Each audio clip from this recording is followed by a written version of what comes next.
السلام علیکم سامعین، 2 محرم الحرام اور 28 جون ہے۔ خبر کا عنوان ہے جاسوسوں کی دھر پکڑ۔ اسرائیل اور ایران کی جنگ بندی کے بعد ایران نے گھر کے بھیدی لنکا ڈھانے والوں کو گھیر لیا ہے، کئی کو پکڑ کر پھانسی دے دی ہے اور سینکڑوں لوگ گرفتار کر لیا ہے۔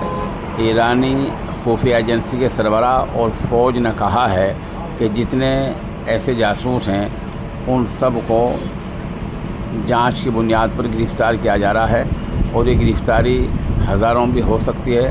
انہوں نے کہا کہ اسرائیل نے جو جال بچھایا جاسوسی کا ایران میں، اس سب کو بتدریج یعنی آہستہ آہستہ ختم کیا جا رہا ہے۔